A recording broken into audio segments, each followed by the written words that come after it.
Hello, and welcome back to Radio NIGP, where the theme for the month is Onboarding Employees. Cheers to another year. We are thrilled you are here. On today's broadcast, we're going to talk about bringing new employees into the organization. At the beginning of a new year, we are celebrating all that is new. Listen in for new ways to recruit and onboard, both in person and virtually. Hear about innovative digital processes for onboarding new employees, and hear about some resources for your local chapters to use for new members. Today, you will hear from your colleagues about systems they have implemented, valuable tools they have used to help make the onboarding process smoother, as well as hearing some pitfalls to watch out for in this new virtual remote job market. So bring it on, 2023. We're ready to move forward, build a great team, and grow and strengthen our profession. Happy New Year, everyone. We here at Radio NIGP wish you and your team health, wealth, and new blessings to count each day in 2023. We so appreciate your dedication to your goals, to your team, to NIGP, and our mission. Here's to making this year better than the last. Together, let's create opportunities, break down barriers, and generate tangible results in the growth of our profession. Thank you for spending some time with us. Hope to see you soon.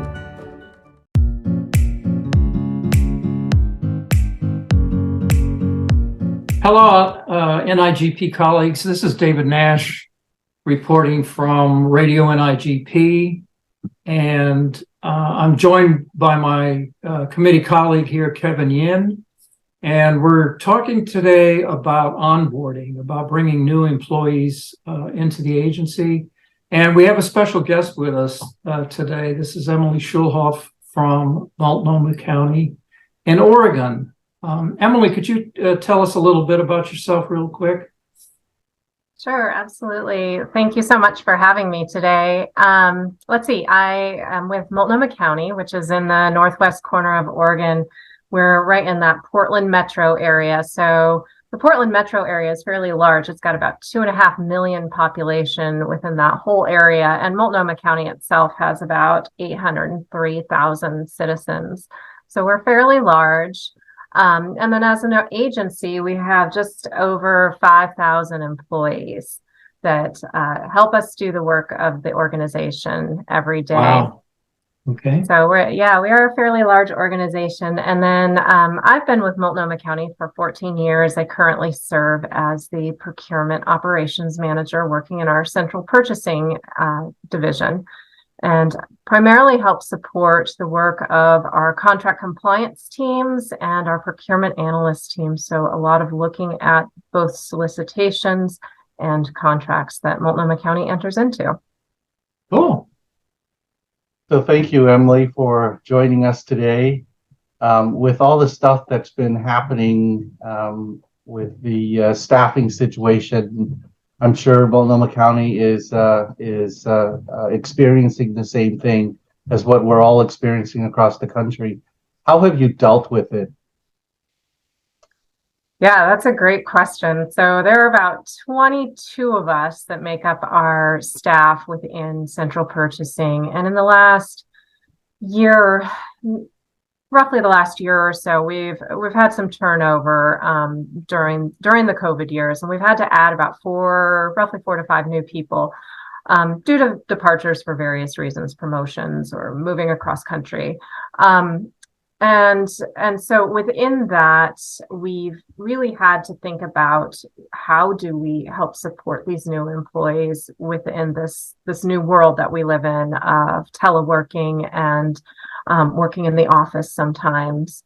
And also keeping in mind the team structure that we have within our group. So we've got a procurement team and a contract team, and then a supplier diversity team within our purchasing group. And so what we've really worked with over these years is figuring out how do we incorporate these new employees into these teams that we have in this new way of working that we're doing now. Yeah, so were you able to come up with something to help you onboarding these new folks? Yeah, we have been able to. I should back up a little bit and say we really have built what we do now off of a structure that we started pre-COVID, which was, sort of this manual system we developed for different employees. So for our procurement analysts, for example, we had developed a procurement analyst manual that sort of gave some on the job how to do different tasks and how to do various things. But what we also found during these COVID years, and especially with onboarding new staff, is that we really needed something that was a little more comprehensive and a little bit more robust to help new employees know what they needed to know in order to be successful in their new role, where to find information within the organization, looking at things like a timeline. When should certain tasks be accomplished or learned? And looking at some of the administrative things and just day-to-day personnel things, like, who do you contact in HR, or even info on NIGP, who is the best person to reach out to with your local chapter, or getting in touch with the N-site community as a resource. We look at cooperative agreements and cooperative opportunities and what that means. And the goal really within what we've built on and we've expanded on is to expand resources available for our new employees, to have sort of one location where they know they can go and have not quite a desk manual, but a resource of where they can start to research the answers to their questions and not feel like, I'm not sure where to go. And that even includes things like how to use our email system, and where you can go for training and support on that. So it's fairly comprehensive. Oh, is there anything else that you were able to develop to help you with this? Yes. So and I've got to give a shout out to one of our team members. His name is Jun Zhu. He really was inspired by thinking about this project as a new employee who started during our teleworking years, and June came up with a structure where we have detailed out this spreadsheet, basically, that sort of details the links and the different tasks that the new employees need to learn. So many of those are really Multnomah County specific. But within that, it links back to that procurement analyst team manual I mentioned earlier, which is more of a narrative form as opposed to a task form. Both the spreadsheet and the manual are designed to work hand in hand together to provide both links to concrete resources, but also examples of various situations that come up and how we've dealt with those in the past. But one of the keys to that, and I think where June and the rest of our procurement analyst team has really been vital to this process, is it's very iterative, and by that I mean that everyone provides feedback to these manuals on a very regular and ongoing basis to make sure that we're keeping them current and updated. So how is this feedback obtained? So in a variety of different ways. So one of them is we have standing weekly meetings with our teams, with the various teams. And these meetings are really owned by the team members. They set the agendas for them. They come with problems and really look for the group to help support what the best resolution would be on that. And that also includes looking at these onboarding resources we've developed and examining whether or not they're effective or can we improve on them.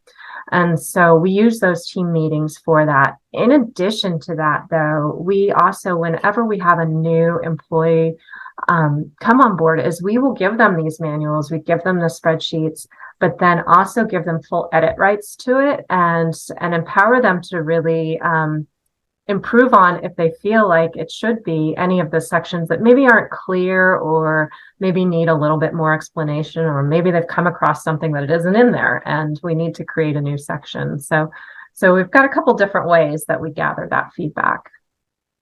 Wow, that sounds very impressive.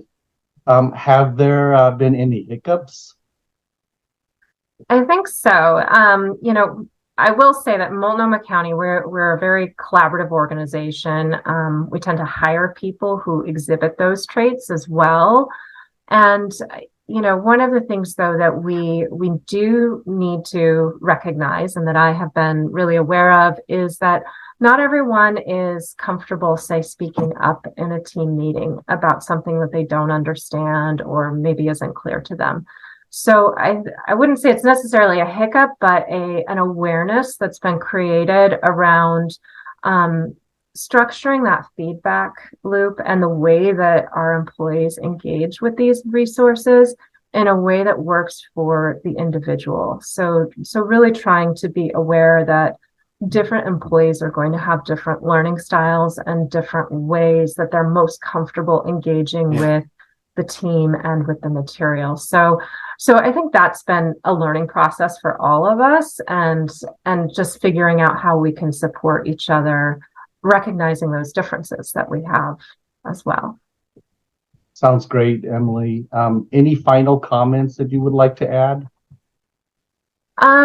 I think just that we found this solution works well for us right now. I do think that sort of ongoing willingness to learn and be flexible is really important. So it may be that this is working great now, but we might find the next time we get a new member on our team that they have an idea that would really boost this up a little bit more. So I say that just kind of with that thought of, we're always learning and always growing. And I think that just helps us learn that much more about our profession and how to support each other, especially in this virtual world we're in right now. Could be going on for a while. Well, Emily, thank you so much for joining us today. It's been very informative. And I'd like to thank our listeners for joining in, and please do us all a favor and spread the word to your colleagues and let them know that this is Radio NIGP. Thank you.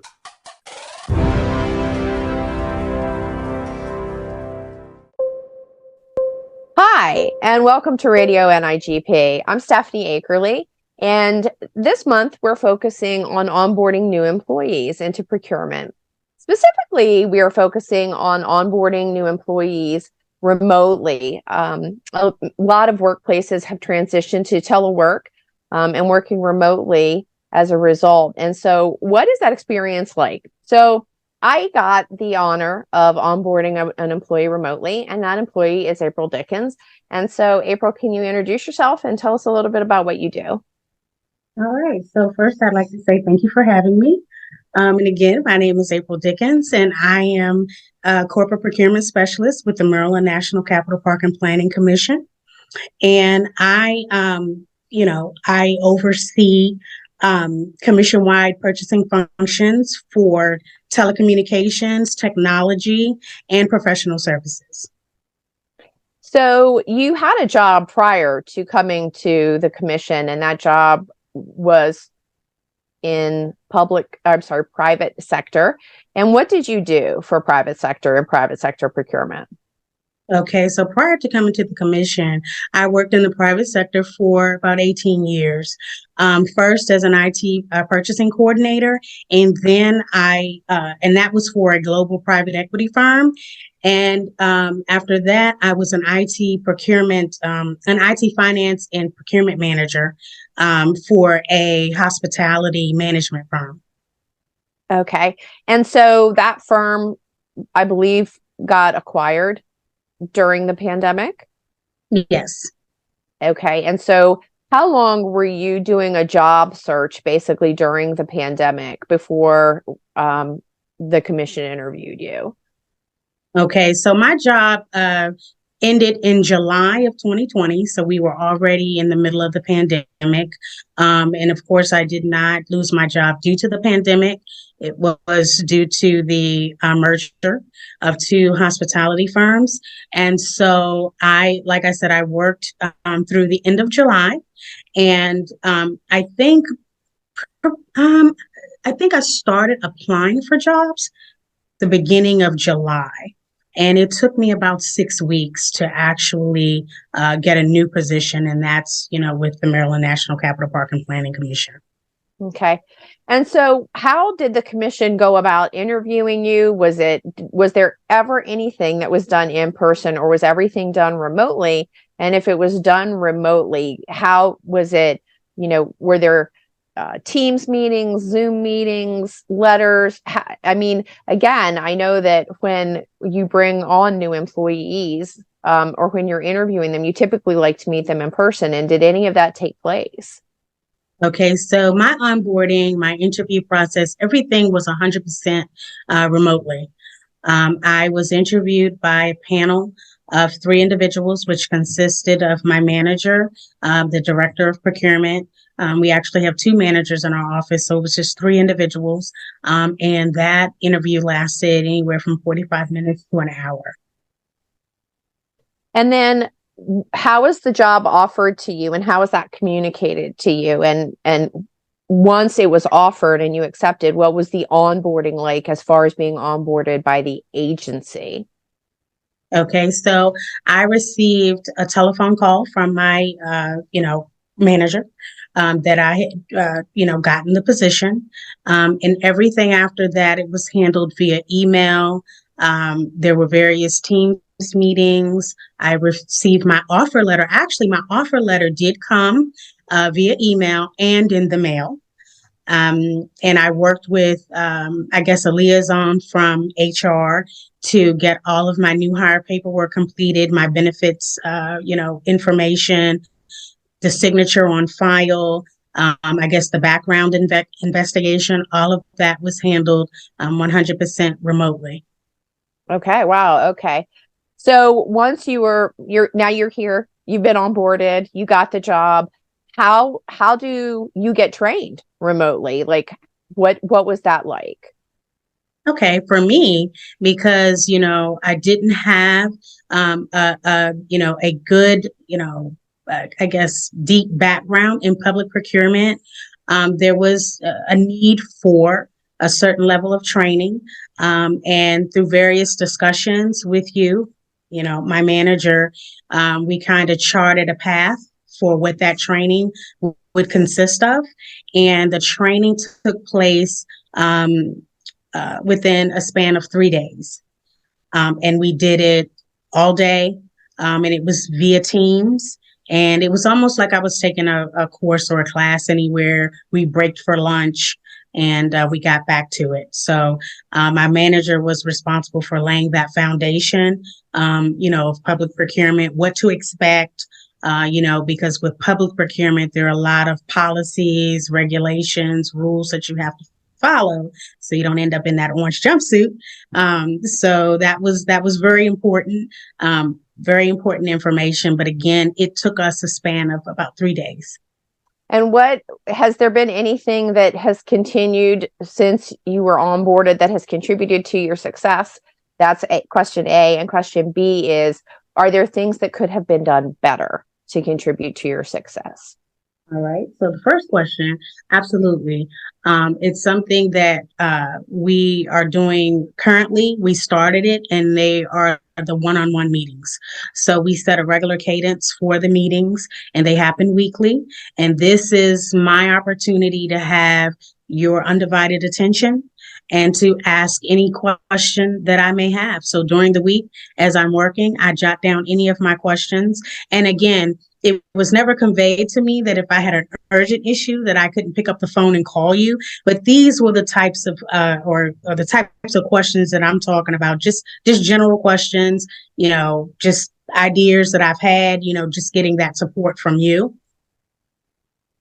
What I think that could be done better from an onboarding perspective is basically centered around IT. And how the employee receives their equipment.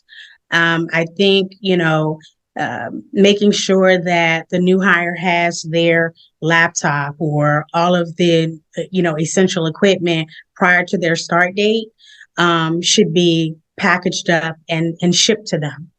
So there's no contact You open up a box and there's a set of instructions giving you a temporary password. You log in, you change your password.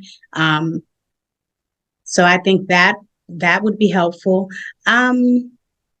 Other than that, I mean, everything else, other than me not being able to communicate with the other members of the team, that is a challenge, but I think our group overcame that by setting up, offsite meetings. So I could get to, know the team. So that was something that we did that I think really benefited me and the team so they could get to know me. All right. Is there anything else in closing that you would say about being onboarded remotely and how maybe it differed from, and I know that you had your previous job for a long time in different positions, but you had it for a long time. Is there anything that you would say that was greatly different about being remotely onboarded as being onboarded in person at another job? The isolation for me, I think that was the biggest, I think not necessarily downfall, but it's just awkward to pick up the phone to call another teammate unless I really had a need. But I think that's it, just being isolated.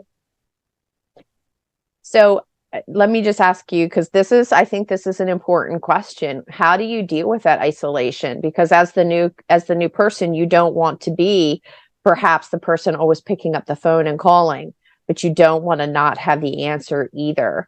And so how do you deal with that kind of that struggle? Because I can see how that would be a real struggle.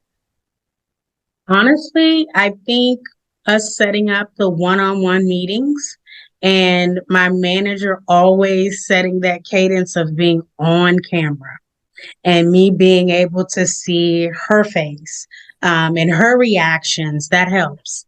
That I think really helped me a lot. And when we do have our team meetings, our all hand meetings, we're all on camera.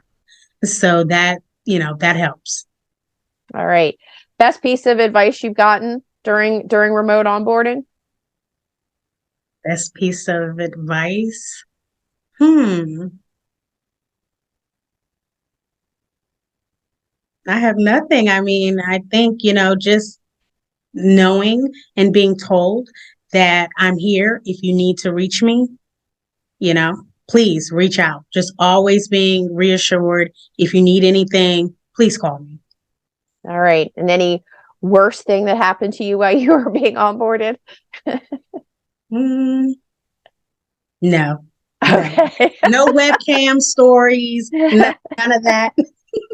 All right. Well, April, thank you again so much for your time and for just sharing your honest take on what it was like to be remotely onboarded. I appreciate it. And thank you also to our producer, Christy, right now for doing this recording. All right. Thank you. Thank you.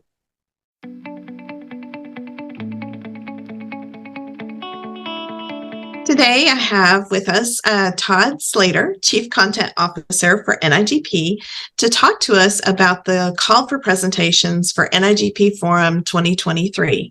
Todd, thanks for joining us today. I appreciate the opportunity, Penny.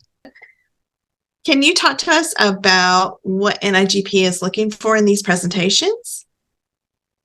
Yeah, Penny, we're excited to get forum underway, with the call for presentation. That's our first step forward. We've been behind the scenes putting things together, but with the call for presentations this year, we're doing a couple new things, right? We're looking for topics around the cornerstones of procurement, right? Kind of the heart of procurement. What are those?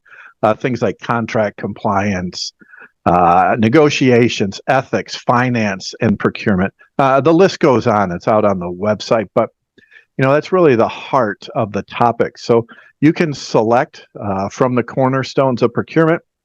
But the other area that we're looking for is around leadership. As we look not only in procurement, but really all professions, leadership continues to be big in demand, right? So we're looking at how is procurement implementing the leadership skills, influencing change management and critical thinking topics are some of the big things that we're looking for right now. Great. So how long are the presentations that have to be prepared? What should somebody expect to have to put together? Yeah, so we expanded it this year. We're going to have 2 types of sessions that you'll choose from when you fill out the submission. You can either choose a learning session. Those are kind of the breakout sessions that we're all familiar with. Those are going to be now 75 minutes. So we've upped them by about 15 minutes to, again, make sure that you have enough time to really get into that learning environment. The other is workshops. We only have, I think, about 8 workshops that we're putting in place. Those are going to be about 90 minutes. Those are different in that they're limited in size to about 90 people sitting in rounds. And it's really designed for more deep dive learning, interactive problem solving exercises. So 2 different platforms to choose from. Okay, great. So who should submit to do a presentation? What kind of practitioner are you looking for? Yeah, and I think Penny, we're looking for all ranges, all experience levels. I think it's a great opportunity for the veterans in the space really to share their wisdom and expertise over the years. But we really want to get new practitioners, people that have tried new and have had new experiences and want to share those. I think it's a great opportunity for people to expand their development. It's a great developmental effort, right, to do presentations. It's a safe group to do presentations to. It's a great group, to spread your wings into something that may be new and challenging for you. So really looking for all levels of speakers to join. Excellent. So most important, when is the deadline? When do we need to have those presentation proposals into you? Yeah, so the deadline is February 17th. And what will happen is, you'll go out to the website and select submission. I would recommend there's a link out there to a document that says proposal requirements document. Just take a look at that. What it does is it outlines the proposal for you on paper. So because you're going to enter your proposal into an online system that will be scored by our content management committee. So once the proposals are accepted, we remove all of the names and then put it in front of a committee. And it's really based on your descriptions. So spend time on your descriptions, making those really come alive so that the committee can really understand what will be delivered. And most importantly is we're asking for learning objectives or key outcomes. How can I take from your presentation learnings that I can apply immediately back on the job, right? And so we're asking for 3 to 5 of those, so that we can really put the learning into action when people get back after the conference. So, you just take time with the proposal. It'll come to us. We'll spend a couple of weeks reviewing them, and then notification will be by March 20th. Okay, great. Well, Todd, thank you so much for joining us today.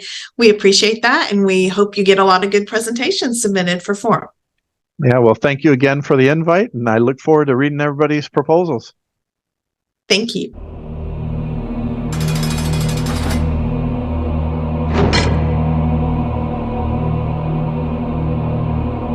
Hello, friends. I'm Christy Varda. Today, I'm going to tell you a story that relates to the topic of onboarding. So imagine this.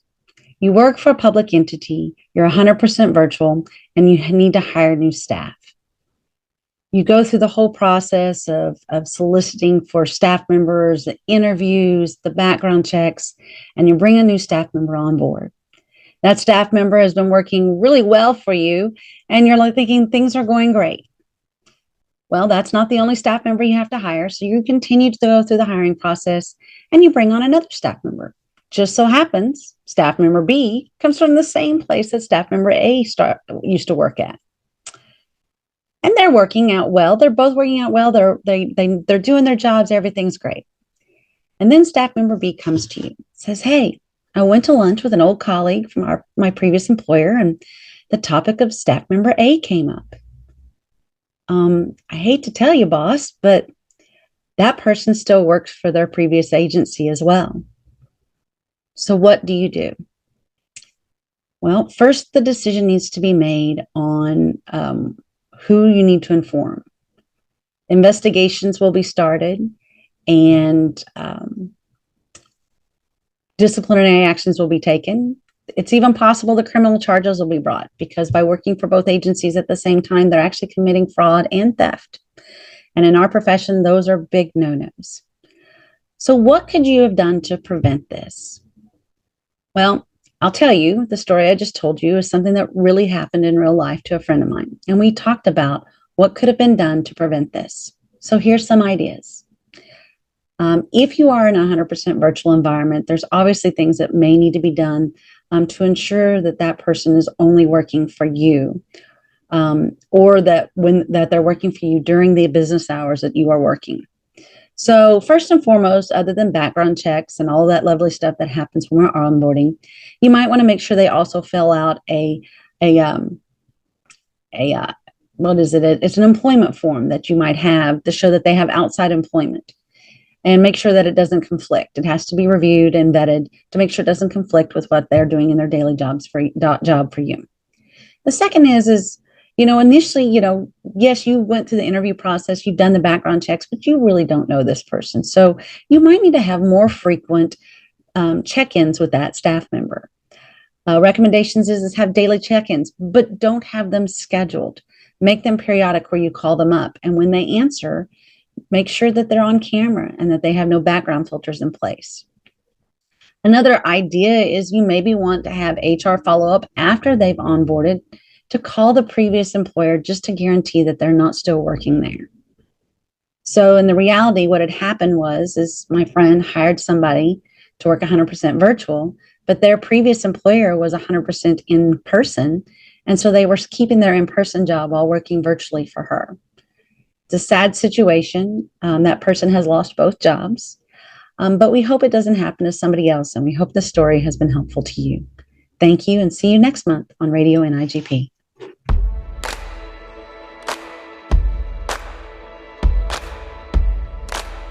Hello, everybody. This is Mike Vivas, and I'm glad to see you here with my special guest, Dr. Steve Gordon. Just as a little bit of background for those of you who don't know Dr. Gordon, and I'm going to end up calling him Steve because it's going to be accidental because we've known each other for so long. But for those of you who don't know Steve, he's got 45 years in public procurement. Well, 45 years in procurement. Some of it public, some of it local, some of it not-for-profit, some of it for-profit, some of it at different levels of government, and then not-for-profit, which is one of the more interesting things, and one of the things I find exciting, is he actually worked for NIGP. So he's both a staff member and a member, right? Right. In addition to that, he stood up programs at Old Dominion University and public procurement management, and his program was the first program in the United States to be certified by the Global Standard Board. So the first one to be recognized globally for its comprehensiveness and the way it works. He's worked for a long time for Nashville-Davidson County. He did a number of things, and now in his inability to retire, I would say, his continued engagement, he's working on a new initiative of his called the Continuity of Supply Initiative, which we'll talk about towards the end of our conversation. But welcome, Steve. It's great to have you here. Well, Mike, thank you. It's good to be with you. Yeah, and I hope you're ready. We've got a couple questions I'd like to ask you, because I'd love to just get your take on a few issues as they come around, and then we can talk about some really current things when we talk about your Continuity of Supply Initiative. Okay. So just for our viewers, could you share what you wish you had known early in your public career? Well, Mike, I probably will not say much different than any of us would. I just would, in a very general sense, would like to know all the things now that I now know. So, probably the two things that stand out to me most would be I would have paid more attention to taking care of myself. That's probably, you and I and many of the people we know are workaholics. We work way beyond what's expected. And in retrospect, I probably would have learned how to cut off the work a little more quickly. But that's hard for me to do because I'm very passionate about public procurement. I was going to say you're one of the hardest working people I've ever met. For you to say that is quite a statement, and I think valuable for everybody to take into account. Thank you. It's hard, and working from home is hard. I mean, I know you're sitting at home right now, and so am I. And it's when you don't ever get away from work, it takes extra care to take care of yourself. It really, really does, because it's easy to let the clock keep ticking while you're working. When you're at home, at least at work, at the workplace, you might say, well, time to go home, but if you're at home, just keep going. And then you look up and say, oh my goodness, it's 7:30, so time to quit. So. Absolutely. But the world is glad you're doing the things you're doing. We want you to take care of yourself, but don't stop either, because we need you. Thank you. So next up, what do you believe is the biggest change in public procurement that's occurred since you began your career? And let's say now, because I wouldn't even say you've ever left the profession. I'd say you're still highly engaged. So what have you seen as the biggest change? I'd have to say the biggest change, which has been a fantastic change, is that the public procurement workforce has become much more diverse, both as to gender and ethnicity, and that is and age. And I think that is a great thing. When I first started off on the staff of NIGP back in 1976, I would sit down at the NIGP board table, and all around the table were middle-aged Caucasian men. And the only woman at the table was our beloved Ann. The only woman at the table was our beloved Ann Dethridge. Okay. And that was it. And if you look at NIGP now, I think, I haven't looked at the numbers lately, but both females and ethnicities are well represented within not only the governance structure, but in the membership at large. And I think that's a wonderful thing because it strengthens the Institute.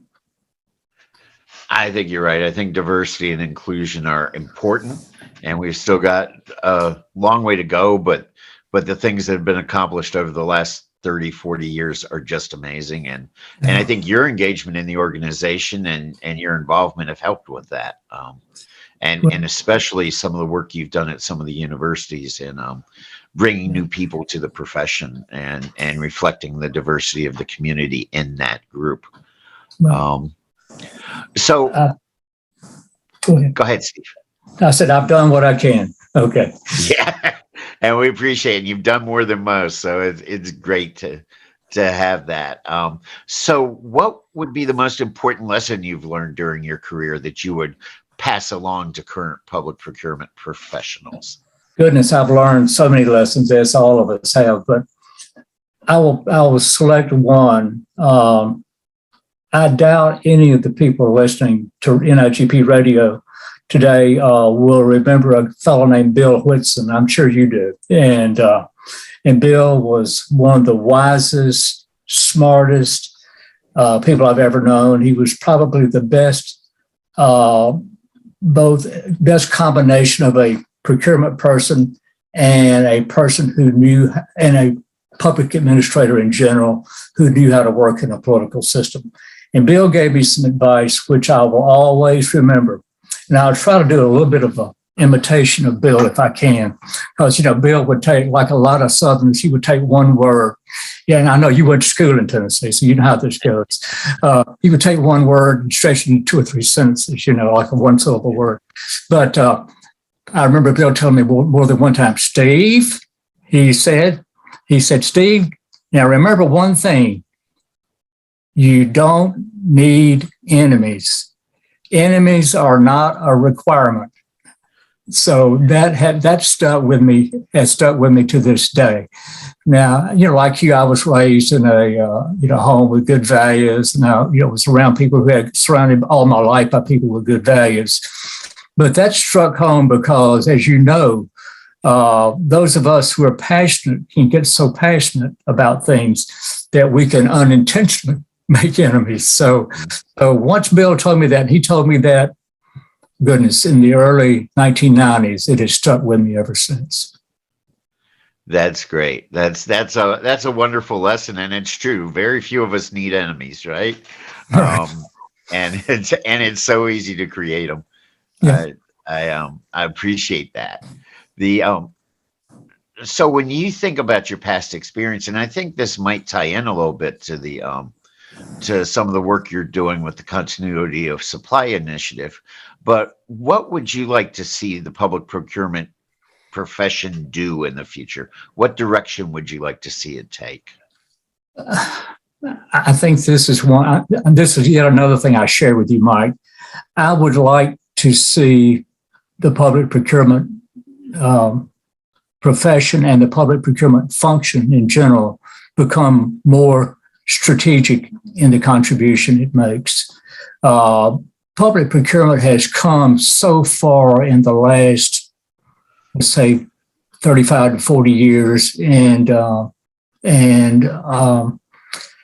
I think there's no doubt that the workforce now is very competent in terms of complying with laws, in terms of being more ethical in how they approach things, and being very sensitive to the need to ensure that throughout the process, not solely their own behavior, but that the things within the procurement process are handled in a legal and legally compliant and an ethical manner. I think and there's been tremendous progress with that. And certainly the education program has played a role in that.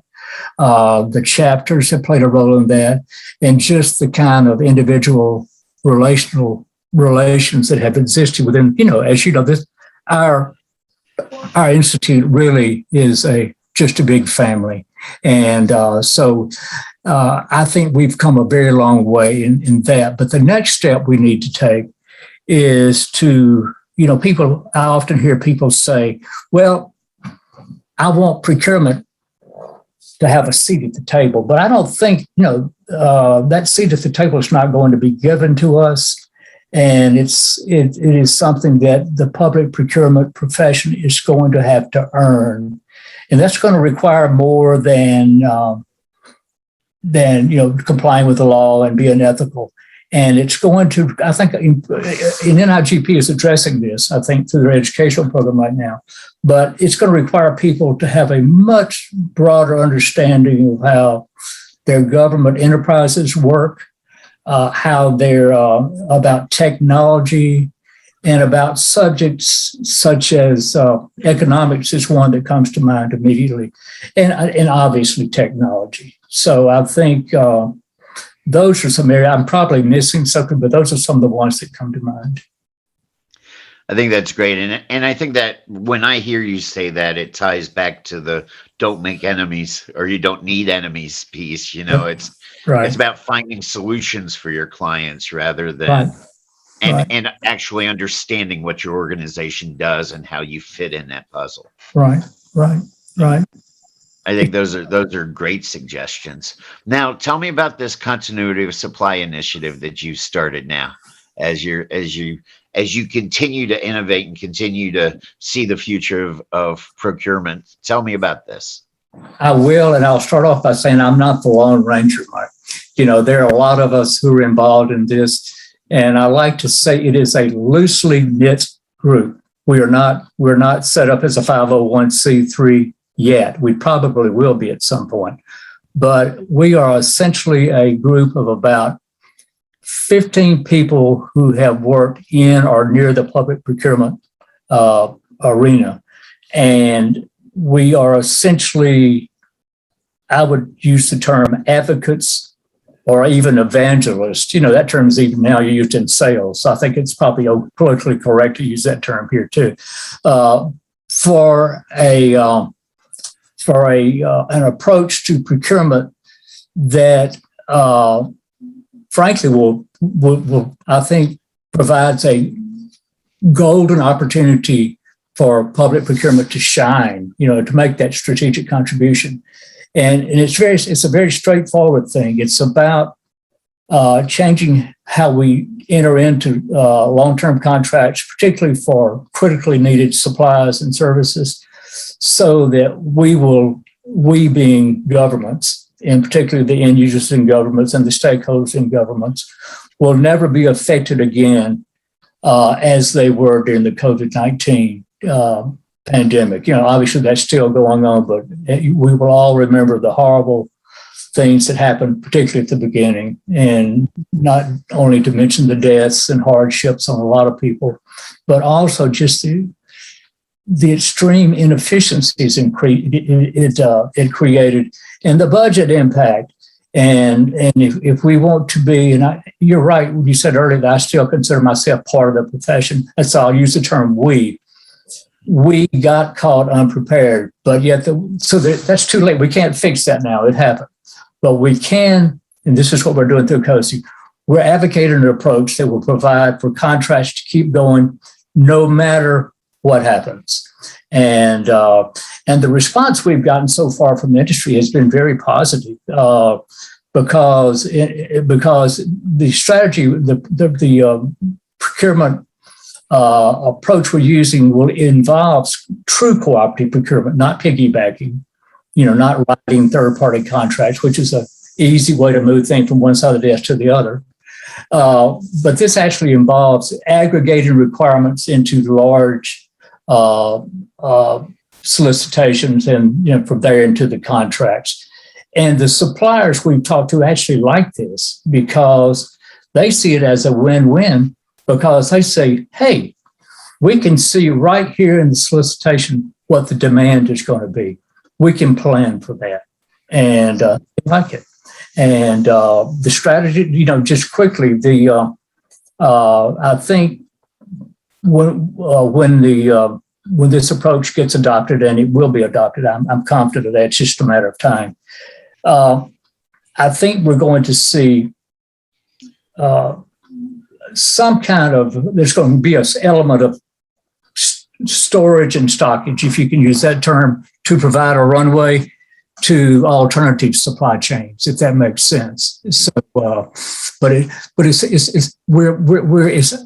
you can think at it as a outcome-based approach that is market-based and driven by incentives. And, you know, we have not gotten to the point of post-award incentives, although that could be part of it, but there's going to be a huge incentive.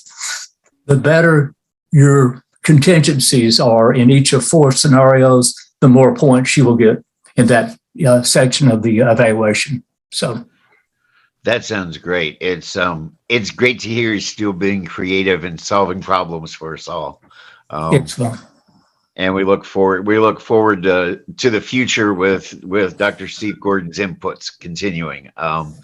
So that's kind of the end of our time together. Is there anything you'd like to share with the group before we sign off? Well, I will just say, keep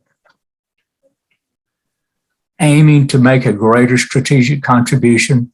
And don't forget, we don't need enemies. Thank you. And again, this is Mike Beavis with Dr. Steve Gordon. And thank you for listening. And we look forward to seeing you again on the radio NIGP. Thanks. Bye.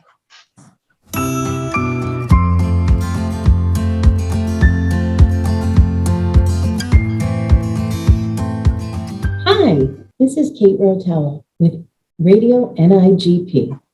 If you're new to procurement, or you're looking to work in this field, you're going to love this segment. We are focusing on a new person who has joined our profession and is learning. I'm here with Amy Shepard, who is a procurement trainee for Mojave Procurement Department. Hi, Amy. Thank you so much for joining us today. Thank you, Kate. Can you tell us a little bit about where you were before and what brought you to purchasing? Prior to coming to procurement department, I worked for Mojave County Attorney's Office. I've worked in the law field a long time, and I've decided that I wanted a little bit of a change, but I still wanted to stay in the law field. So I decided that I would come to the procurement department because I felt like it would be still in that law field. Great. That's fantastic. And there is a lot of legal aspects that we do throughout the procurement department. So far, what has been your favorite part of the job? Actually, I found that when I was in school, I didn't really like contracting, the contracting law, and I found that it's opened my eyes to a whole new world of contracting. It's not boring like I thought it was. So I've been able to learn new skills in it, be able to learn new innovative thought to it. I've been able to see how it can be applied to new things, new purchases. So I've really enjoyed learning new skills in that area. That's fantastic. Have you learned about any of the resources available to you on our NIGP website to support you as you move throughout your path on this career? I actually have. This week I'm going to be attending my first online courses on the NIGP website through Pathways. I've developed a plan with my director, Tara, and I'm looking forward to doing that. So I have explored different courses on there, and I'm looking forward to doing that. Fantastic. I thank you for your time in talking to us and for sharing with us what brought you to this procurement department. Procurement definitely isn't a routine job. You don't spend hours behind your desk doing the same thing every day. For me, each day in procurement is not the same as a previous one. It's a fast-changing, dynamic environment, and you will have some challenges, but you will certainly overcome those challenges.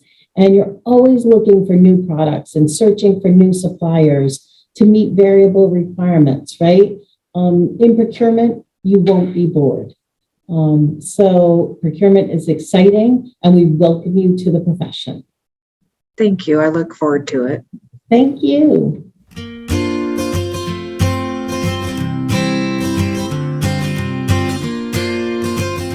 Greetings and Happy New Year from Chapter Updates. Just as we do onboarding of employees at our agencies, the start of the new year is when our chapters also do onboarding, both with new officers and board members, as well as new members. What does onboarding look like at the chapter level? Similar to adding new employees, we do training for those new to the board, sharing information about chapter processes for those either new to leadership or in a new leadership role. We teach the use of the chapter tools like websites and social media, and we provide training on the bylaws and governance of the chapters. If you watch our radio NIGP show from January of 2022, the chapter update segment includes an interview with the Central Florida chapter about the boot camp they offer each year for onboarding new board members. It's also a time to refresh. With the addition of new board members, it is a good time to update those strategic plans, or if you don't have one, time to develop one. It's time to begin new initiatives, planning for fundraising events, and scheduling the professional development you offer your members this year and into the future. It's also a good time to build or review your budget, ensuring the financial stability of your chapters. Last but certainly not least, it's time to renew. The chapters are required to submit the chapter leadership form and the chapter member data form to NIGP by January 31st. It's also time to renew memberships, both your individual chapter membership and your NIGP membership. Did you know your chapter leadership does all of this? If not, please make a New Year intention to learn more about your chapter and consider onboarding with your local chapter to share your talents in 2023.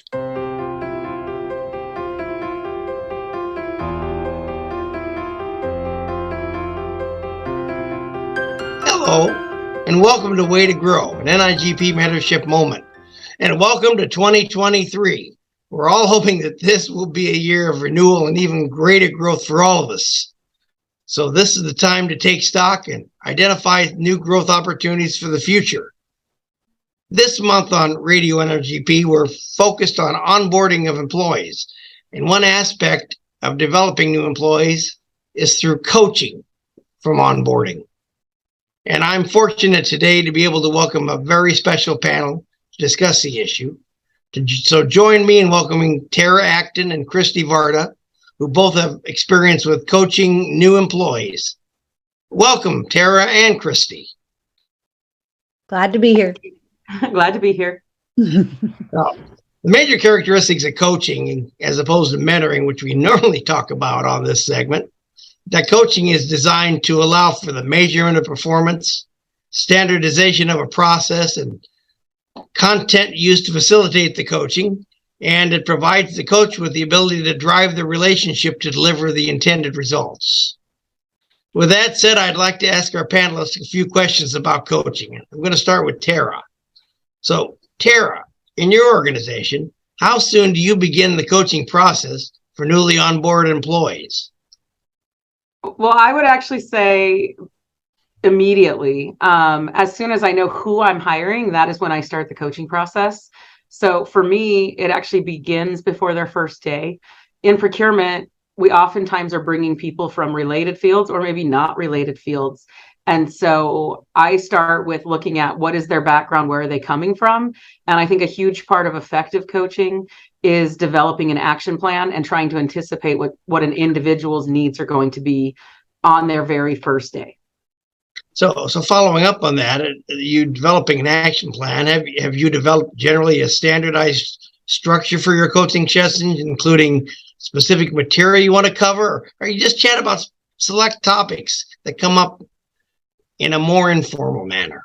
So I think I have to give this caveat up front that my experience has been with relatively small teams. So I have the luxury, or maybe it's the misfortune, of customizing the coaching plan to the individual. In that when you're working in a smaller team, I feel like you have less of an opportunity to have that growth from within, or having a pool to pull from. And so I often will customize it, as I mentioned before, specific to the individual that's coming in based on their background. I've onboarded people that have had victim witness sort of legal office background. I've onboarded people that come from real estate kind of backgrounds. And so it's really kind of building on what they already know and customizing it for them. In the beginning, for me, that's very structured. And so we just recently in November brought somebody into our office, and it was a day-by-day plan that said, on the first day, you're going to go to new employee orientation and you'll be with them all day long. And on the second day, you're going to have a half a day related to new employee orientation. And then when you come into the office, we're going to get you familiarized with our networking systems. We're going to get you logged into the computer, set up your email, talk through the phone systems. And then, we're going to cover this topic. And for me, I kind of develop with a list of topics to cover each day. And then we try to look within that first week or two for opportunities for them to actually shadow someone doing the work as well. So you can give them the theory, the concepts, and then say, and by the way, so-and-so has a pre-bid tomorrow at noon, and I want you to go attend their pre-bid and just take notes and think of any questions that you might have. But then once we've gotten past that initial week or two where they've been introduced to all of the tasks that they might be asked to do, then I think it becomes much less formal. in particular for me with my team, my brand new employees, I meet with them every other week, where I have a scheduled time, an hour on my calendar for them. That's not to say that if something comes up, they can't stick their head in and ask me a question, but I plan a formal sort of coaching one-on-one meeting with them every 2 weeks. Once they're more familiar with our processes and with our system, then I move that to monthly. And I've learned that my employees get out of it what they put into it. I have some employees that fail to come for our one-on-one meetings, or they show up for like 10 minutes and say, I don't really have any updates that I need to give you on projects. Everything's good. And they want to get back to work. I have others that want to talk to me about training and volunteerism and opportunities for webinars. And so to me, those become less formal, but it's very much driven by the person who is part of it. Okay. Well, you have some standardized tidbits in your training, but more or less a customizable process is not bad at all, as long as you stick to some standards. Well, Christy, I don't want to ignore you at all. I could never ignore you. So when you're coaching a newly onboarded employee, how do you measure the employee's performance during the coaching phase of the onboarding?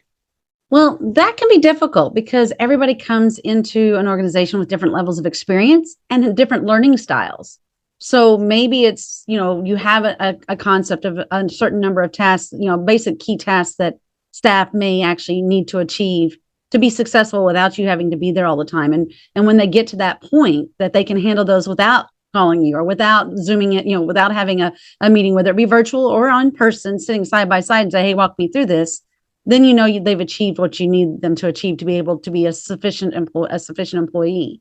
The other thing is pairing those individuals up with senior or people that have been at an organization longer, just so they have somebody that's, okay, I'm familiar with this ERP system, or I'm familiar with how we do things here. The best example I had was when I came on to where I currently work.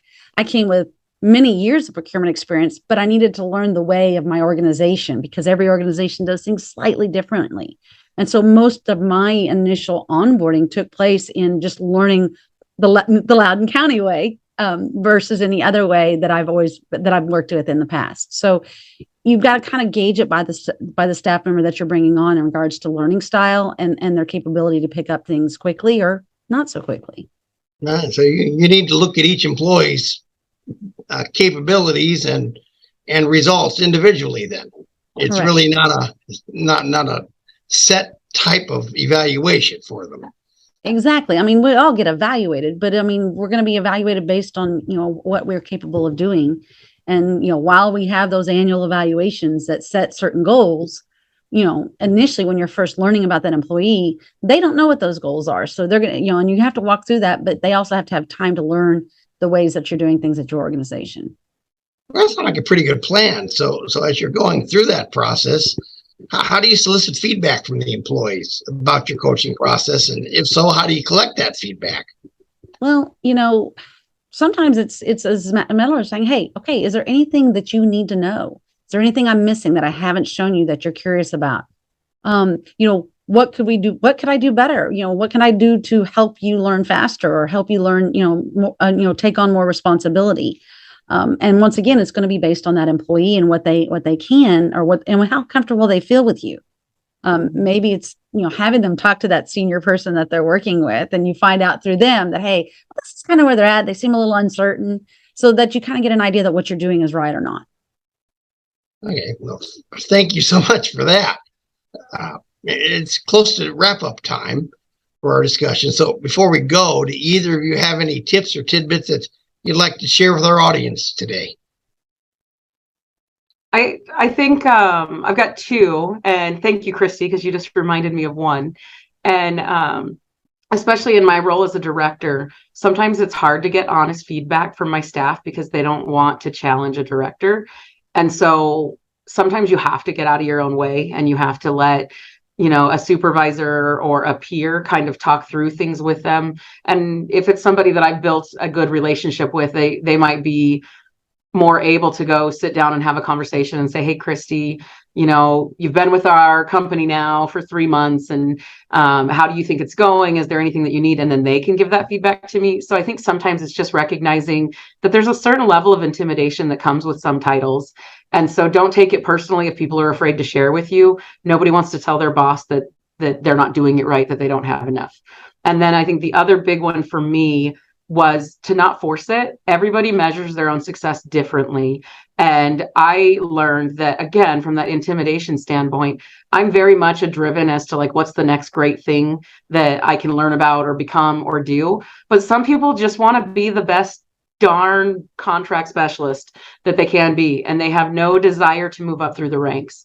Or they want to be the best assistant that they can be, and they just like that idea of being in a support role, and they don't want to ever become a procurement officer. And it took me some time to realize that when I try to project my own vision for what I think they're capable of on them, I'm actually setting them up for failure because they feel like they can't meet my expectations. So I've definitely taken the point of, I meet with them and I say, I'm here to remove barriers and help you figure out what success looks like to you, but success to them may not be what I would think success would look like. So that's been a hard lesson for me to learn. Hey, Christy, do you have anything to throw in for our closing here? I think the biggest thing when you're onboarding someone is patience. Understanding that like I said, everybody comes in with their own different sets of ideals and baggage and whatever, and their own learning style. And, changing jobs is stressful. Even for those of us that have changed, that have been around for a while, taking that step to move to another organization, it can be stressful. And anything that we can do through having patience and such can help ease that transition as they onboard at your organization, and more than likely help them to stay longer. Okay. Oh, this is some really great information for all of us. And Tara and Christy, I want to thank you for taking the time to chat with me today on Way to Grow. And for our audience out there, I just want to give them a reminder that they can find the NIGP Mentorship Program as well as our mentorship Facebook page at www.nigp.org/mentorship. And so this is Keith Glatt speaking, and hoping that you'll join me soon here on Radio NIGP for another segment of Way to Grow, and reminding you that this is Radio NIGP.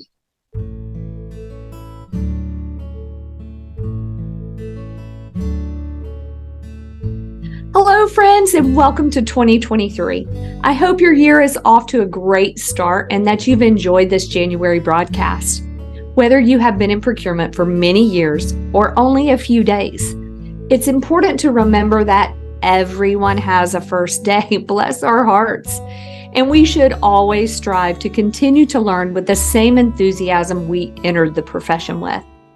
Have you ever stopped to ask yourself, what can I learn from the new hire instead of focusing solely on what knowledge you have to teach them? Something to think about. As someone who has been in the profession for a minute or two, wink, wink, I always try to take the opportunity to learn as much as I can from the new hire, and I would encourage you to do the same. Value the fresh perspective. Encourage them to ask why, and just because it's always been done this way is never a good answer. Listen to their ideas and try the good ones out, but don't stop there. Explain why the other ideas might not be possible. Understanding the why behind a decision empowers them to confidently make their own decisions in the future, knowing the full picture. There is a limited time frame that we can tap into this fresh and new perspective before they're ingrained in our processes and procedures as we know and teach them, I might add. Let this period become the breeding ground for innovation and mutual growth and development. Until next time, keep building your team, improving your own skills, and grow and strengthen our profession as a whole. Bye, friends.